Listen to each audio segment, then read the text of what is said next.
자, 여러분 안녕하세요. 어니스트와 주식 빌드업의 머니버드입니다. 어니스트입니다.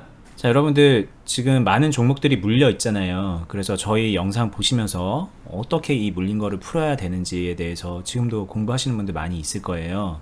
단순하게 물 타서 평단 낮춰갖고 빠져나와야지 뭐 이런 것도 뭐 물린 종목 관리하는 방법일 수도 있고요. 이제 그게 한계가 있으니까 저희가 알려드리는 비중 관리, 그로 인한 평단 관리, 파동이 안으로 들어가는 거, 뭐 이런 여러 가지 노하우를 최근에도 좀 많이 들었습니다, 얘기를. 그런데 물린 종목을 관리를 해서 뭐 빠져나온 경험이 있는 분들은 오늘 제 얘기가 공감이 많이 되실 텐데, 잘해서 빠져나오더라도 본전 겨우 찾거나 아니면 손실 이렇게 좀 줄여가지고 자기 만족하는 경우가 되게 대다수거든요. 근데 생각해보면은, 빠져나오고 보면은, 그 이후에 더 큰 수익도 낼 수 있었을 텐데 내가 너무 빠져나오는데 급급했구나 라는 생각이 들기도 하고요. 뭐 때로는 그냥 나는 수익 내고 싶어서 열심히 한다고 했는데 수익이 잘 안 나고 그냥 본전 정도에서 끝나버리는 경우도 진짜 많아요. 이게 자기 의지와 무관하게.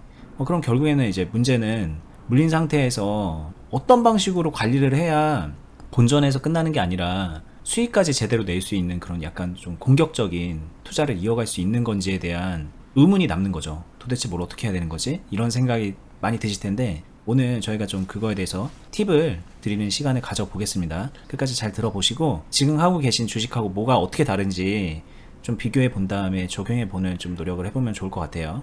네, 물려 있었을 때 이제 공격적인 매매 또는 관리를 하면서 단순 본전 탈출이 아니라 수익을 낸다는 것, 그리고 이왕 수익 내는 거, 수익을 극대화해서 낸다는 것, 이 상황을 만들기 위해서 여러분들은 그렇게 어렵지 않은 기초적인 원리를 좀 알긴 알아야 됩니다. 그 원리에 대해서 간단히 설명을 드릴 건데, 여러분들 시장이 좋을 때를 한번 생각해 보세요. 종목이 잘 갑니다. 그리고 플러스 상황이에요. 뭐 매매를 해서 기본적으로 플러스 상황을 쉽게 만들기 때문에 여기서는 그냥 수익을 내는 것만, 어떻게 하면 더 크게 수익을 낼까, 이런 것만 고민을 하면 돼요. 하지만 반대로 요즘처럼 시장이 안 좋을 때, 그리고 내가 가지고 있는 종목은 마이너스일 때, 이럴 때 궁극적인 마지막 목적지는 나는 이때도 플러스를 내고 이왕이면 플러스를 더 많이 내고 싶거든요. 이 사이에는 당연히 0에 가까운 손실 최소화, 수익도 손실도 아닌 본전 탈출, 이런 중간 과정이 분명히 존재를 합니다. 마이너스에서 플러스로 갈 때는 본전이라는 부분을 지나가게 되죠. 그래서 여기서 시장에서 수익을 내는 원리에 대해서 한번 기본적인 개념은 잡고 가셔야 돼요. 플러스일 때 플러스를 만나는 거는 그냥 한 방향으로 가서 상관이 없지만, 마이너스에서 플러스로 간다는 거는 여기서는 관리가 필요한 거고요. 여기서는 다시 추가적인 매매가 필요한 거죠. 공격적인 매매가 필요한 거예요. 그러다 보니까 공격적인 매매로 이어가기 위해서 관리를 할 때 이 관리하는 행위가 공격적인 매매로 이어질 수 있게 패스를 좀 잘해줘야 됩니다. 이음새를 잘 만들어줘야 된다는 거죠. 이걸 생각을 해야 돼요. 그럼 여기서 일단 첫 번째 생각을 해보자는 거죠. 우선순위는 뭘까요? 공격인가요? 아니에요. 공격은 관리 이후에 되는 거고, 공격이 절대로 주가 되면 안 돼요. 그래서 관리가 먼저다. 대표적인 사례를 들게 되면은 공격이 먼저 관리보다 앞으로 나오는 경우가 그냥 밑도 끝도 없는 물타기예요. 아무것도 생각 안 하고 관리 이거 일단 뒷전이고 공격해야지. 이 상황에서도 분명히 마이너스가 심화된 상황인데 공격해야지. 돈 있을 때마다 물타기. 이런 행동이 앞뒤가 바뀐 거예요. 주객이 바뀌었다. 자, 관리를 하면서 공격적인 매매로 이어간다는 거는 무조건 관리가 우선한다. 이 개념만 확실하게 인지를 하시고 이야기를 들어주시면 좋을 것 같습니다. 오늘 예제 종목은 수젠텍이라는 종목인데, 뭐 그냥 가령 예를 들면은 2만원 부근에서 매매를 시작하면서 평단가 2만원 정도에서 물렸다라고 가정을 해보겠습니다. 그러면은 물린 상황에서 이런 흐름 보면은 거의 반토막까지 나는 상황인데 좋을 리가 없잖아요. 이럴 때 어떤 생각이 드시나요? 아, 관리하고 싶다, 이런 생각이 선뜻 드나요? 그것보다는 좀 꼴보기 싫거나, 아, 이거 어떻게 해결하지? 이거 어떻게 탈출하지? 이런 걱정이 조금 더 앞서 있지 않을까 생각이 드는데, 여기서 제일 중요한 게 좀 종목을 관리한다, 이어나간다라는 마음가짐에 거부감이 없어야 돼요. 너무 당연한 얘기고 너무 그게 뭐야 할지 몰라도 이게 진짜로 제일 중요합니다. 제가 클럽에서도 이런 마인드 컨트롤 이야기를 정말로 많이 하거든요. 이유는 하나예요. 이 종목을 매매하면서 관리를 하는 거는 여러분들 자신이거든요. 스스로 의지나 멘탈이 나가 있으면은 관리할 수 있는 것도 절대로 관리가 안 돼요. 하고 싶지 않으니까. 하기 싫은 거 억지로 하면은 잘할 수가 없잖아요. 부정적인 기운의 생각들, 이런 것들을 좀 제거해 주는데 많이 노력을 해 주셔야 됩니다. 근데 이게 단순히 노력한다고 해서 되는 감정이냐라고 하게 되면 꼭 그렇진 않아요. 사람이니까 감정은 당연히 들 거고, 이런 부분을 해소를 하려면 실질적으로 현실적으로 실전에서 생각하면 계좌 관리가 되어 있어야 내가 갖고 있는 종목에서 이런 종목들이 나온다고 하더라도 거기에 대한 거부감이 없어지는 것 같아요. 그러니까 계좌 관리가 안 된 상태에서는 마음가짐을 제대로 세워야 됩니다, 아무리 말해도 그게 와닿지 않는 이유이지 싶어요. 계좌가 이미 망해버렸으니까 다른 말이 다 안 들어오는 거죠. 걱정투성이니까 지금 마음속에서. 그쵸. 내 코가 석자고 당장 한 발자국 떠밀리게 되면 낭떠러지로 떨어질 것 같은데 거기서 어떤 좋은 얘기가 귀에 들어오겠어요. 안 들어오죠. 그러다 보니까 이거는 현실적으로 계좌 관리가 선행된 사람들한테만 중요한 것 같아요. 그리고 관리라고 제가 말을 했잖아요. 그래서 만약에 여러분들이 지금 진짜 계좌가 폭망이고 완전 망했다라고 하게 되면 계좌부터 치료를 받아야 됩니다. 병원부터 가셔야죠. 주식 투자해서 저희 클럽도 병원이 될 수 있으니까 계좌 관리 너무 안 되신 분들은 놓고 해주시면은 도와드릴 수 있으니까 참고해 주시고요. 이게 그래도 계좌 관리가 어느 정도는 되어 있다, 잘 된 건 아니지만 어느 정도 되어 있다라고 하게 되면은 그 다음부터는 자신의 감정을 진짜 덜어내기 위해서 좀 노력을 해주세요. 이런 부정적인 생각들 말고 나 이거 관리해서 이어나갈 수 있어, 이거 이어나가서 시간만 낭비하는 거 아니야? 라고 생각하시는 분들 생각을 바꿔주세요. 이렇게 관리해서 나는 수익 많이 낼 거야, 남들은 수익 못 내지만 나는 수익 더 많이 낼 거야, 이런 목표의식을 가지고 마음가짐을 새롭게 세팅해라. 이게 진짜 중요한 첫 번째 팁이고요. 이게 진짜 시작이자 끝이에요. 이게 절반 이상을 차지한다고 생각을 합니다. 두 번째로 넘어갈게요. 두 번째 팁을 드리면은 마음가짐이 세워졌으면 그 다음에 할 거는 좀 높은 비중을 유지할 수 있어야 돼요. 여기서 높은 비중이란 거는 상대적입니다. 당연히 상대적이죠. 어니스트한테 높은 비중과 머니버디한테 높은 비중과 홍길동한테 높은 비중과 다른 누군가의 높은 비중은 다 다를 거란 말이에요. 그러다 보니까 상대적일 수밖에 없어요. 그럼 여기서 중요한 팁은 자신이 할 수 있는 범주보다 조금 더 높은 상태를 말하는 거지, 밑도 끝도 없이 그냥 몰라 그냥 무조건 높은 비중 이렇게 가게 되면은 그런 게 보통 개인 투자자들이 많이 하는 물타기 이런 형태가 되는 거예요. 한번 들여다볼게요. 개인 투자자분들은 대부분이 높은 비중을 유지하지 못하는 게 아니라 너무 높은 비중을 자기가 원치 않게 유지를 하게 되는 케이스라서 사실. 그쵸. 두 가지 다인 것 같아요. 만약에 2만원에 비중 한 70%라고 예를 들어 볼게요. 그러면은 개인 투자자분들 같은 경우에는 두 가지 방향이 있는 것 같아요. 하나는 일단 무조건 공격 물타기 해가지고 이제 비중에 대한 개념도 없죠. 사실 슬랏 대비 100% 뭐 이런 개념도 없고 그냥 내 돈이 얼마 있는데 얼마 남았으니까 들이부어 돈 남은 만큼이 무조건 100%인 거예요. 그 이상 계속 하면서 비중이 높다 적다도 사실 구분하지 못하고 계좌 전체에서 보게 되면은 한 종목이 계좌 전체의 절반 이상을 그냥 떡하니 자리 차지하고 있어도 이 종목 살려야 되니까 였다가 어떻게 하면은 다시 돈 생기면은 였다가 어떻게 물탈까, 이런 고민을 많이 하거든요. 이게 이제 아까 처음에 개념적으로도 말했던 관리는 안중에 없고 그냥 계속해서 공격만 하는 거예요. 뭐 좋은 단어가 있죠. 닭공이라고, 닥치고 공격만 하는 겁니다. 그냥 관리 같은 거 몰라요. 무조건 앞으로 들이미는 공격이 최고의 매매라고 생각을 하면서 공격만 계속 하는 거예요. 자, 물린 종목인 상황에서는 관리가 선행되지 않으면은 공격으로 이어나가기가 힘듭니다. 어렵습니다. 되는 경우도 있겠지만 대부분 힘들어요. 그리고 그 힘듦은 결국에는 스스로의 멘탈을 무너뜨리고 좋은 결과를 만들기 어렵다, 이렇게 이해해 주시면 되고요. 이런 케이스에 반대되는 케이스는 쫄보죠. 쫄보예요.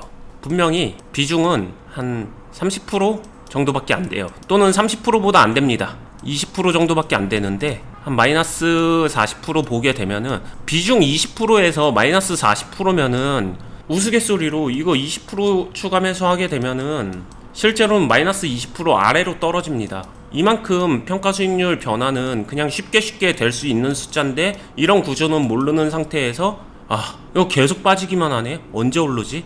올라가기 전에 잡고 싶다, 이런 생각만을 하면서 아무 행동도 못하고 그냥 쪼는 거예요.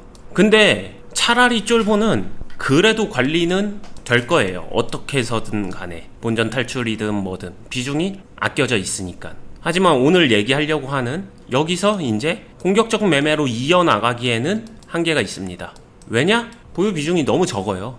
관리를 하고 나서 공격적 매매로 패스를 한다라고 했었는데 이런 상황을 만나게 되면은 여기서 자연스럽게 이어나가야 되거든요. 끊고 가는 게 아니라. 근데 이어나갈 때 이 상황에서 비중을 다 잃어버릴 수밖에 없는 상황에 그냥 직면하게 돼요. 패스가 안 됩니다. 그렇기 때문에 이 공격적 매매로 이어가기 위해서는 쫄보 매매도 안 돼요. 그러니까 어려운 거죠. 너무 과해도 안 되고 너무 부족해도 안 된다. 그럼 결국에 할 수 있는 거는 적정선에서의 무언가예요. 이 적정선에서의 무언가를 제가 세 번째 팁으로 드리겠습니다. 세 번째 팁을 드리기 전에 이 적정선의 무언가를 계속 같이 훈련하고 있는 곳이 저희 클럽이에요. 실제로 클럽에서도 이 부분을 되게 많이 신경 쓰고 다 같이 모여서 훈련을 하고 있거든요. 이 적정선이라는 게 말 그대로 추상적이고 포괄적이잖아요. 그러다 보니까 어느 정도가 적정선인가, 그리고 높은 비중이라는 게 상대적이라고 했잖아요. 나한테 높은 비중이지만 다른 사람한테, 어니스트한테는 굉장히 낮은 비중일 수도 있어요. 하지만 나한테는 높은 비중이에요. 그러면은 거기서부터 연습을 하고 훈련을 해야 되는 거고, 거기에 맞게끔 좀 리터치를 받으면서 배워가야 된다. 이런 부분들이 훈련이 필요하다라는 거를 알려드리는 거고요. 이 적정 비중 안에서 한번 높은 비중을 유지한다는 거를 설명을 드리면은, 여기서 70% 정도로 2만원에서 시작을 했다라고 하게 되면은 기준 비중이 한번 70%라고 예를 들어 볼게요. 그러면은 이런 사람은 65%도 적정 범주일 것이고 80%도 적정 범주라고 볼 수 있습니다. 기준 비중이라는 게 미니멈 값도 맥시멈 값도 아닌 중간 정도의 중심점이라고 설명드린 적이 있는데 과거 영상도 참고해 주시고요. 그러면은 여기서 공격적 매매를 한다는 거는 이 적정 범주 안에서 이것보다 조금 더 높은 비중을 유지해 줄 수 있는 거예요. 예를 들면 여기서는 뭐 한 85% 정도라고 가정을 해볼게요. 내 기준 비중이 70 정도이지만 85% 정도의 비중을 유지하면서 이 종목의 흐름을 탈 수 있는가? 이게 좀 키포인트라고 볼 수 있어요. 이 상황에서 2만원 대비 보게 되면은 만원이면은 마이너스 50%를 찍었었는데 이렇게 안 좋은 종목 안에서도 이 비중을 유지할 수 있다고? 여기서 또 유지라는 말은 개인 투자자들은 70이니까 15% 남은 거 물타기 빵 해놓고 기다리라는 얘기야? 이렇게 생각할 수도 있어요. 하지만 그냥 기다리고 존버하라랑 관리랑은 또 다릅니다. 이 안에서도 해줄 걸 해줘야 돼요. 해준다는 거는 매수랑 매도를 뭔가 행위를 이어간다는 거예요. 적정 범주보다 좀 더 높은 비중의 상태를 계속해서 유지하면서 단순히 존버하는 게 아니라 매수와 매도를 해준다는 거죠. 그러면은 리밸런싱을 해준다는 얘긴데, 자 보세요. 낮은 비중에서 리밸런싱을 하는 것과 이렇게 내가 보유한 비중이 높은 상태에서 리밸런싱을 한다는 건 차이가 있어요. 가지고 있는 보유 비중이 높을수록 리밸런싱이 좀 더 어렵습니다. 왜 어렵냐? 같은 효과를 만들기 위해서 그냥 평단을 낮추기 위해서 리밸런싱을 더 많이 해야 돼요. 가지고 있는 게 30% 정도의 비중을 가지고 2% 가지고 매수하고 매도하게 되면 평단이 이만큼 낮아진다라고 하게 되면은 85% 가지고 있는데 2% 매수 매도하게 되면 평단이 요만큼 낮아집니다. 이거랑 비교하게 되면 상대적으로 되게 티도 안 날 정도로. 그러니까 똑같은 금액을 사고 팔았을 때 당연히 전체 덩어리가 작은 애가 많이 움직이겠죠. 그쵸. 덩치가 커지면은 이제 덜 움직이는 거고, 그런 개념인 거예요. 그러니까 더 많이 사고 팔아야 된다라는 말이 이제 성립이 되는 건데. 그쵸. 같은 효과를 주기 위해서는 이게 훨씬 더 많이 이루어져야 돼요. 근데 이제 지금처럼 물리는 상황에서 더 많이 사고 판다는 얘기는 실현 손실이 더 많이 생긴다는 얘기로 들리니까 일단은 부담스럽잖아요, 이게. 이게 여기서부터 이제 생각이 조금씩 조심스러운 부분이 있어요. 진짜로 중요한 얘기인데, 단순히 리밸런싱 행위를 많이 해야 되기 위해서 거기에 꽂히다 보니까 개인 투자자들이, 아니면 조금 제가 볼 땐 중수 정도 되는 경험치를 가지고 리밸런싱 중수 정도 되는 사람들이 여기서 자신의 함정에 빠집니다. 나는 비중이 높기 때문에 리밸런싱을 많이 해야 돼. 그러다 보니까 많이를 더 중요하게 생각해요. 주객이 또 바뀌는 거예요. 그러다 보니까 여기서 그냥 무턱대고 많이 합니다. 이렇게 되면은 방금 버디님이 지적하신 것처럼 실현 손실만 드러나게 되는 거예요. 이 말은 효율이 떨어진다는 거죠. 그러니까 이게 그거거든요. 경험해보시면 알겠지만 이런 상황에서 이렇게 떨어지는 상황에서 난 리밸런싱을 많이 해야 돼라는 생각을 가지고 있으면 어떻게 되냐면 작은 기회도 놓칠 수 없다라는 그런 약간 날이 선 상태가 되기 때문에 막 이런데 막 온갖 데를 막 건드리게 되는 거예요. 여기서 사고 팔고 해가지고 결과적으로는 평단은 떨어졌는데 알고 보면은 실현 손실이 너무 커져 있어 버리는 상황이 된다던가, 아니면 몇 번 하다가 이거 계속 떨어지는 거 보면서 그 의지가 이제 꺾여 버린다던가, 이제 그런 식으로 이제 흘러갈 가능성이 있거든요. 그쵸. 거의 의무감 가지고 매일 단타 치듯이 매일 매매를 하죠.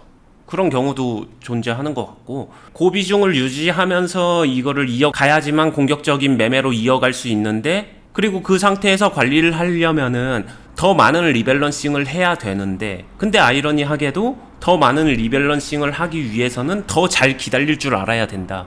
이렇게 되거든요. 왜냐? 효율 때문이에요. 자, 마지막에 기다릴 줄 알아야 된다라는 게 이제 이해가 좀 안 될 것 같은데, 요 케이스에서 만약에 뭘 한다면은 기다린다는 건 어디고 뭐 한다면 어딘지 이 설명이 좀 필요할 것 같습니다. 리밸런싱을 많이 한다라는 게 여기서 이런 것도 많이 하는 게 되겠죠. 거의 매일을 이렇게 합니다. 이렇게 해요. 자, 보세요. 이렇게 한 번씩 하더라도 매일 하게 되면은 지금 제가 적어 놓은 것도 벌써 6번을 했습니다. 이렇게 할 수도 있는 거예요. 이것도 분명히 많이 하는 거죠. 한 번 하는 것보다는 6번 하는 게 더 많이 한 거잖아요. 이렇게 매일 무언가를 많이 해야지만 리밸런싱을 많이 하는 거다라고 착각하는데, 실제로는 여기서 아무것도 안 하고 여기서 요런 타이밍 안에서만 여기서 매수와 매도를 10번도 할 수 있어요. 다르게 말하면은 그냥 꾸준히 많이만 해서 된다라는 말이 아니라, 계속 기다리다가 한번 딱 움직일 때 여기서 굉장히 빠르게 많이 해주고, 그리고 좀 기다려줬다가 다시 한번 움직일 때 여기서 굉장히 빠르게 많이 해주고, 기다려줬다가 움직일 때 빠르게 많이 해주고, 막 맹수들이 사냥할 때 그냥 잠자면서 가만히 있다가 움직일 때 확실하게 빠르게 움직이는 그런 느낌의 많이거든요. 근데 여기서 이렇게 하려 그러면 기다린다라는 거를 적용시키다 보면은 여기서 이렇게 가격이 떨어지잖아요. 네. 이거 벌써 보면 16,000원에서 10,000원까지 떨어진 거잖아요. 어마어마한 손실을 한 달 만에 평가 손실을 보게 되면 여기서 사고 팔고를 해도 뭔가 이제 파는 것 자체가 되게 부담스러워지는 거죠. 여기 이 시점이 되면은. 그렇기 때문에 되게 조급해서 빨리 많이 막 이렇게 하게 되는데, 시간이 지나니까 효율은 떨어져 있는 상황, 이런 걸 맞게 되는 거거든요. 네. 이런 기다림으로 인한 가격 하락은 이것도 역시 이제 리밸런싱에 대한 심리적 장벽이 되니까 이 부분을 또 견디기가 어려울 것 같거든요. 많은 분들이. 네, 맞아요. 근데 그거는 경험 속의 착각이라고 생각을 합니다. 왜냐면 이건 진짜 별거 아니거든요. 경험해보고 지나고 나면 별거 아니다. 이거는 그냥 저는 허수라고 표현하는데 허수예요. 지금 뭔가 이게 대단한 것 마냥 이거 나를 마치 절벽으로 벼랑 끝으로 몰아놓은 것 같은 그런 느낌을 주지만 사실은 허수다. 얼마든지 변화되는 숫자다. 그냥 이거를 좀 깨닫고 경험하고 알았으면 좋겠어요. 이거는 조금 의외로 쉽게 깨지는 거는, 경험해보고 이렇게 성공을 만들어 보게 되면은 이게 허수라는 거를 깨닫는 거는 그렇게 어렵지 않아요. 그래서 제가 항상 강조하는 게, 한 번이라도 제대로 된 성공의 경험이 무엇보다 진짜 중요하다, 이 얘기는 드리고 있습니다. 그죠. 이게 이제 제가 말을 하면은 뭐 이런 거예요. 많은 분들이 리밸런싱이 여기서 시작을 해서 이렇게 내려오는 와중에 막 열심히 리밸런싱을 했어요. 그래서 여기서 내어줄 거 막 내어준 다음에 평단을 뭐 이렇게 낮춰놨다고 가정을 해볼게요. 여기 와가지고 이쯤 오면은 뭐 본전이 됐든 수익이 났든 결과물이 만들어졌을 거 아닙니까? 결과물이 만들어졌는데, 이 결과물하고 아까 이제 어니스티님이 여기서 기다릴 거 기다리고 여기서 이제 그 심리적 부담이 있는, 가격적 부담이 있는 상태에서 할 거 해주고 해야 될 때만 한 거로 이 결과를 만들어낸 거를 비교해 보면, 그럼 그냥 이게 크네라는 거를 진짜 한 번만 그냥 경험해 보면 그 편견은 깨지거든요. 그러니까 저희가 클럽에서 매매를 하는 게 왜 중요한지, 그 스탠다드한 매매를, 어니스트님의 매매를 따라해보고 그 안에서 경험을 쌓는 게 왜 중요한지 저희가 계속 누누이 말씀을 드리는 이유이거든요, 이게. 맞아요. 그렇죠. 이게 안 해본 사람들은 되겠어? 마이너스 40%인데 막 거기서 사고 팔면 그거는 좀 너무 많이 손해보는 거 아니야? 빨리빨리 해결했어야 되는 거 아니야? 막 이런 생각해요. 심지어 뭐 이러죠.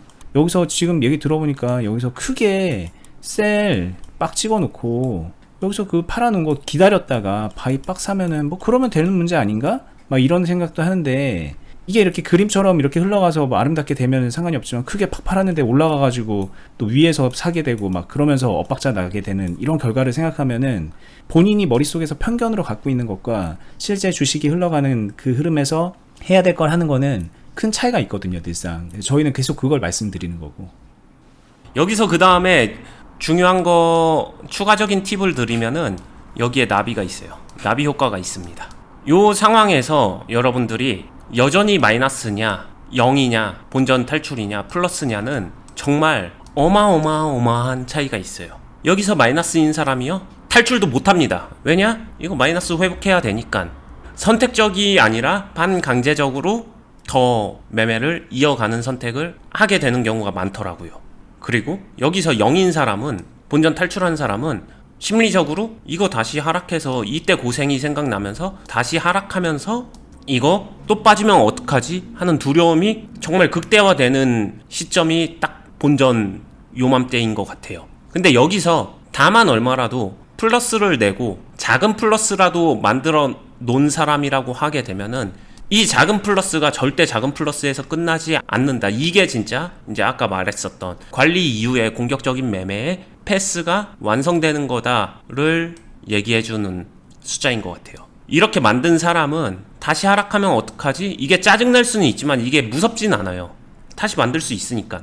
그리고 여기서 포기하느니 이 이제 플러스를 만든 걸 가지고 여기다가 공 하나씩 키워가는 도전을 할 수 있겠죠. 실제로 얼마 전에 제가 매매했었던 얘기, 옛날 이야기, 라떼 이야기 했었던 것도 결국에는 이런 상황에서 플러스를 만들어서 그거를 플러스로 이어갔었던 그 포인트이기도 하거든요. 그래서 실현 수익을 확보하는 중요성, 이게 진짜로 경험해 보시면 실전에서 생각보다 큰 나비 효과를 만들어내는데, 지금 당장 눈앞에 것들에 매몰되게 되면 이 나비 효과를 못 보고 여기서 그냥 평단 내리기 게임을 하고 있는 그런 엉뚱한 늪에 빠져 있는, 그래서 물타기만 하고 있고 그렇게 리밸런싱을 많이 한다라고 착각하고 있는 그런 잘못된 모순된 행동이 나오는 것 같아요. 이 부분을 좀 교정해드리고 싶었습니다. 네, 자 오늘 저희가 리밸런싱을 하면서 이게 물린 종목 관리, 저희 입장에서는 리밸런싱이잖아요. 근데 일단은 이것도 좀 사실 문제가 커요. 저희가 영상을 늘 올리면은 물린 종목 관리합니다 이러면 그냥 막 물타기로 생각을 하세요. 리밸런싱도 그냥 물타기의 변종으로 생각을 하신단 말이에요. 그런 게 아닙니다. 지금까지 말했지만 또 이 첫 1장 챕터 1 같은 얘기를 다시 해야 된다는 것도 참 안타까운 일이라서, 만약에 나는 여태까지 그런 건 줄 알고 들었는데 라고 생각이 드시면은 저희 다른 영상들도 좀 같이 보세요. 이번 한 편에서 다 말씀드리기가 어렵습니다. 저희가 수백 편의 영상을 만들었는데 정말 상당수의 영상이 비중관리와 평단관리, 뭐 오늘 얘기했던 그런 리밸런싱, 이거 다 같은 맥락이거든요. 계좌관리, 이 맥락에서 말씀을 드리는 거기 때문에 좀 종합적으로 좀 보실 필요가 있고요. 그렇게 물린 종목을 관리한다라는 거를 많은 분들이 물린 종목 관리 이러면 물린 거를 풀어내고 손해를 0으로 만든다, 여기까지만 생각이 미치는데, 우리가 이제 본전 찾으려고 주식하는 거 아니잖아요. 뭐 이런 상황에서도 누군가는 여기서 사가지고 본전 아직도 못 왔네 라고 얘기할 수 있지만, 얼마든지 여기서 샀어도 여기서 수익까지도 낼 수 있는 거고, 여기서 끝이 아닙니다. 또 주식이란 거는 이 이후에 뭐 이렇게 흘러가든 뭐 더 올라가든 어떤 상황이 펼쳐지든 그 뒤에 또 계속 수익을 만들어낼 수가 있거든요. 뭐 영원히 주식 매매를 계속하라는 얘기는 아니지만 그렇게 단편적으로만 생각할 건 아니다. 연속적으로 생각했을 때 우리가 수익을 극대화하는 방향으로 주식을 해나가야 되는 게 필요한데, 그 안에 작은 퍼즐 조각으로 물린 주식 관리가 있는 거예요. 그런 차원에서 저희가 오늘 설명을 드린 거고, 이 부분은 오늘 영상 하나만 보고서 뭐 다른 영상 보고서 이론적으로 배워서 될 게 아니라 이렇게 연속적으로 이 앞에서도 그렇고 뒤에서도 그렇고 이런 흐름을 계속해서 매매를 하면서 훈련하고 익혀야만 그게 자기께 된다는 거를 그거를 저희는 좀 알려드리고 싶고요. 그래서 혼자 연습하고 그냥 그렇게 하세요 라고 하면 그거 할 수 있는 분들도 진짜 없어요. 저도 그렇게는 못했던 사람입니다. 그래서 저희가 이제 클럽이라는 걸 하면서 공동 매매를 하고 공식 매매를 같이 하고 또 개별적인 매매에 대한 피드백도 받고 조언도 받고 교정도 받으면서 그 실력을 키워나갈 수 있게 도와드리는 거고, 당연히 이 과정에 동참하는 것만으로도 돈이 벌립니다. 수익을 낼 수 있는 활동이기 때문에 지금까지 좀 들어왔을 때 좀 궁금하다, 나도 그런 거 해보고 싶다, 돈 벌고 싶다 라는 생각이 드시면 제가 말씀드리는 클럽에 찾아오셔서 한번 가입 문의를 해보세요. 여기서 다 설명드리긴 어려우니까 또 클럽 어떻게 들어오는지 알려드릴 테니 한번 공지 보시면서 궁금한 거 있으면 또 상담도 받아보고 해보세요. 자, 들어오는 방법 알려드리겠습니다. 네이버에서 주식 비디오 공유 카페로 검색을 하시면 메뉴에 저희가 운영하는 카페가 하나 뜨고요. 이 카페를 클릭해서 들어와 주세요. 이렇게 생긴 카페고 처음에는 이 카페 가입하기 버튼 한번 눌러서 회원 가입만 간단하게 진행하면 되고요. 그 다음에 여기 아래에 있는 투자클럽 공지 보러 가기 이거 누르시거나 아니면 전책을 보기 위해서 여기 메뉴에 필독 공지 누르시면 됩니다. 여기 있는 모든 글이 지금 다 저희 회원분들이네요. 클럽 회원분들. 그래서 이 카페 회원분들은 볼 수가 없지만 클럽에 가입하시면 뭐 이런 글들 보면서 서로 간에 이렇게 매매하는구나 이렇게 판단해 볼 수도 있고요. 이 매매 일지는 그냥 각자 개별적으로 참고 삼아 적으시는 거고, 보다 더 중요한 활동은 이 공지를 읽어보시면 어떤 식으로 되고 있는 건지 안내를 해놨습니다. 요거 이렇게 한번 살펴보신 다음에 마지막으로 요 링크, 가입 신청서 작성하기 링크 눌러서 상담 신청하시면 저희 쪽에서 가입 안내 드릴게요. 이렇게 아래에 있는 댓글까지 읽어보시면은 어떤 건지 판단하시는데 도움이 되실 겁니다. 저희는 다음에 더 유익한 영상으로 찾아뵙겠습니다. 끝까지 보시느라 수고 많으셨습니다. 감사합니다. 감사합니다.